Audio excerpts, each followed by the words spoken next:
Vous avez sûrement déjà vu ces mini-séries de fruits générées par l'intelligence artificielle qui explosent la toile en ce moment. Tout ça à cause des caprices de l'algorithme tout-puissant.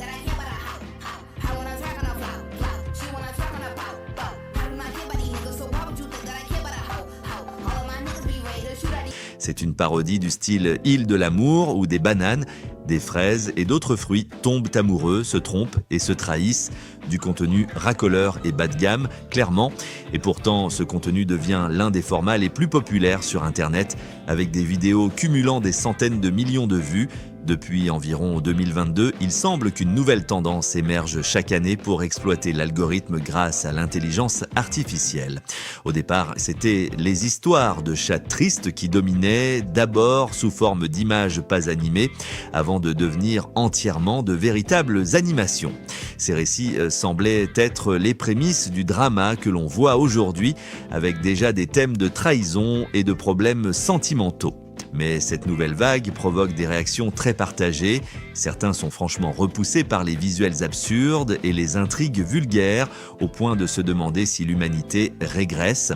D'autres, au contraire, avouent ne pas pouvoir s'arrêter de regarder. Et si vous faisiez partie de ceux qui ne connaissaient pas encore cette tendance, je suis désolé, parce que le simple fait de regarder cette vidéo va probablement convaincre l'algorithme que vous êtes intéressé et vous allez en voir partout.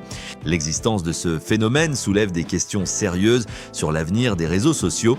Alors que YouTube tente de lutter contre les créateurs utilisant l'IA, pourquoi ce type de contenu reste-t-il aussi présent ? La plateforme a d'ailleurs récemment introduit une question destinée à ses utilisateurs. Est-ce que cela ressemble à du contenu IA bâclé ?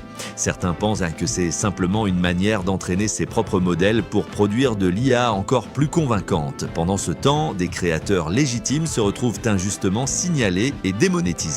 Il reste donc beaucoup de zones grises dans ce domaine. Mais une chose semble certaine, les vidéos de fruits qui vivent des histoires d'amour générées par l'IA prouvent qu'il existe une audience pour le contenu le plus simpliste qui soit.